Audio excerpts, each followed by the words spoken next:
Hello friends, welcome to export import learning channel. आज के session में हम समझेंगे फॉरेन एक्सचेंज मैनेजमेंट एक्ट और फॉरेन एक्सचेंज रेगुलेशन एक्ट के बीच में डिफरेंस। ठीक है, दोनों के बीच में डिफरेंस समझ लेते हैं। ठीक है, और ये क्यों बनाए गए हैं इसका भी हम ऑब्जेक्टिव समझ लेते हैं।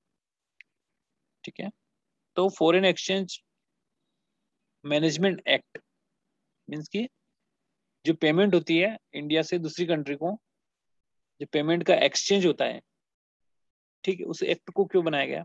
और इससे पहले ये जो एक्ट था उसका नाम था फॉरेन एक्सचेंज रेगुलेशन एक्ट। तो उसकी क्या कमियां थी जिसके कारण फॉरेन एक्सचेंज मैनेजमेंट एक्ट आया।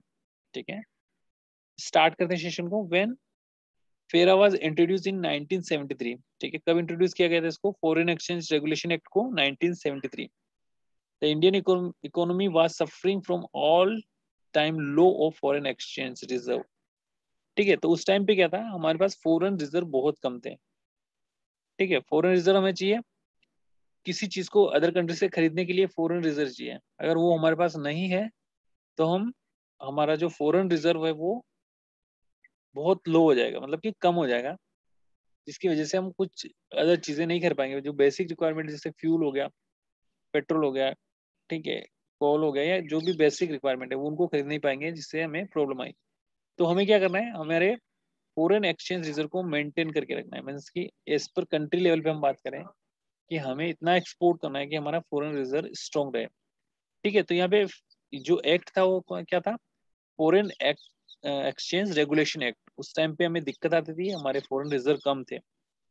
ठीक है, तो to rebuild the reserve, this reserve government took a department that all forex earned by Indian residents living with India and abroad belong to the government of India had to be surrender this reserve of India to Bank RBI. Okay, तो क्या कर दिया, उस time देखा कि payment नहीं है हमारे पास, फॉरेन एक्सचेंज कम हो गए, हमें कुछ गुड्स अगर खरीदनी है तो हमें लोन लेना पड़ रहा है करेंसियों का, IMF या वर्ल्ड बैंक से।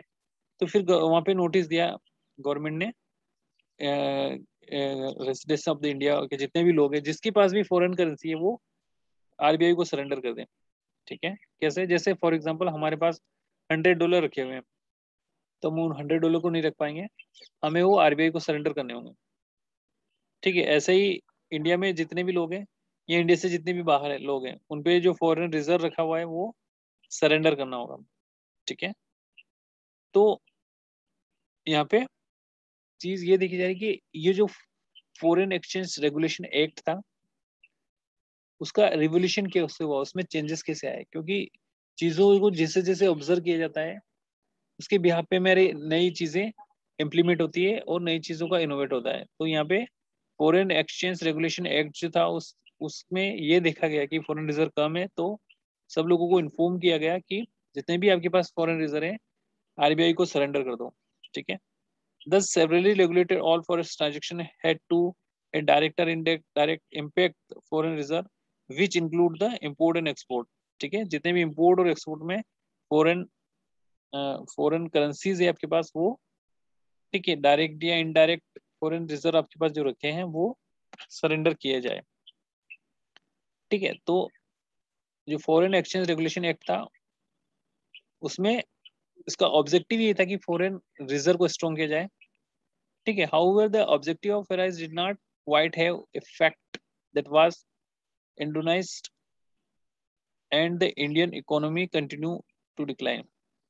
ठीक है, तो इतना करने के बाद भी उसमें कोई ज्यादा इंप्रूवमेंट नहीं हुआ और इंडिया की जो इकोनॉमी थी वो वैसी ही रही, डाउन डाउन ग्रोथ में।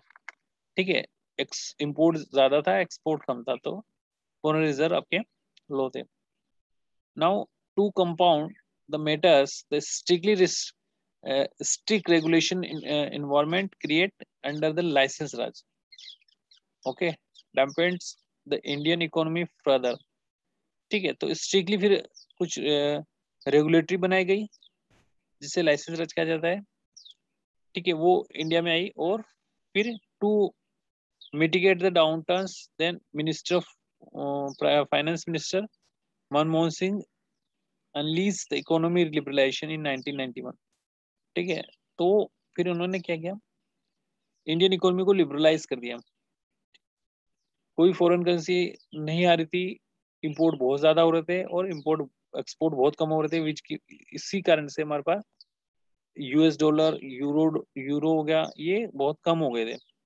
तो इतनी फाइनेंशियल क्राइसिस आ गए थे, जिसकी वजह से हमारे कई सारी प्रॉब्लम आ रही थी और हमारे कई सारे डेप्ट हो गए थे अदर, जैसे वर्ल्ड बैंक, आईएमएफ। ठीक है, तो उस टाइम पे इन्होंने, मनमोहन सिंह जी ने जो स्टेप लिया वो क्या था, इकोनॉमिक लिबरलाइजेशन इन 1991। ठीक है, तो यहाँ पे इकोनॉमिक लिबरलाइज कर दिया अपनी इकोनॉमी को मनमोहन सिंह जी ने। जो इंडिया की इकोनॉमी की जो जो हालत खराब थी उसको कैसे चेंज किया, इकोनॉमी को लिबरलाइज। वो कैसे लिबरलाइज का मतलब है कि जो लाइसेंस है, लाइसेंस राज था, उन सबको हटा दिया और सिंप्लीफाई कर दिया। और जो फॉरेनर इन्वेस्टर थे उनको इनवाइट किया इंडिया में इन्वेस्ट करने के लिए। ठीक है, eight as a result the government had to make series of concession to the FERA stipulations under the new rules। ठीक है, तो यहाँ पे इन्होंने कुछ इम्प्लीमेंट किया, कुछ चेंजेस लाए। जो कंसेक्शन मिलते थे फॉरेन एक्सचेंज रेगुलेशन एक्ट में, वो चेंज किए। This concessions made FERA largely irrelevant under the new economic regime. तो जो भी कंसेक्शन मिलते थे वो अनरिवेलेंट थे, उसको कोई फायदा नहीं था।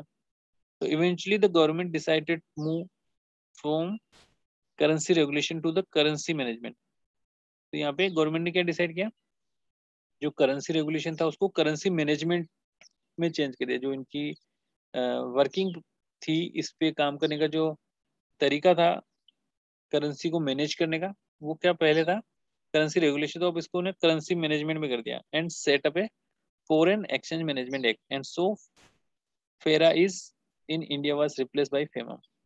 ठीक है, तो इस प्रकार से जो फॉरेन एक्सचेंज मैनेजमेंट एक्ट वो आया in replace of the foreign exchange regulation act की जगह। ठीक है, तो क्यों आया, रीजन क्या थे, फॉरेन रिजर्व बहुत कम थे इंडिया के पास, बैलेंस ऑफ पेमेंट में फॉरेन करेंसी नहीं थी। इंडिया ने सब लोगों से जितनी भी करेंसी जिसके पास है सब सरेंडर करवाई, उसके बाद भी कोई इम्पैक्ट नहीं चेंज हुआ। तो फिर मनमोहन सिंह जी ने इंडिया की इकोनॉमी को लिबरलाइज कर दिया, सिंप्लीफाई कर दिया कि कोई भी फॉरेनर इन्वेस्टर इंडिया में आके अपनी कंपनी खोल सकता है। ठीक है, as per term and condition. इसके अलावा जो इंडस्ट्रियलाइजेशन है उस पर जो डॉक्यूमेंटेशन प्रोसेस था वो कम कर दिया, सो दैट कि हर कंपनी इंडिया से बाहर एक्सपोर्ट कर पाए। ठीक है, तो आज के सेशन को यहाँ पे हमने ये समझने की कोशिश की कि जो फॉरेन एक्सचेंज रेगुलेशन एक्ट था वो क्यों रिप्लेस हुआ bye foreign exchange management act. Okay, क्यों हुआ, क्योंकि foreign reserve very very low थे हमारी बैलेंस ऑफ पेमेंट में, जिसकी वजह से मनमोहन सिंह को ये स्टेप लेना पड़ा। सो गाइस, आज के सेशन में इतना ही। Thank you for watching the session, have a nice day.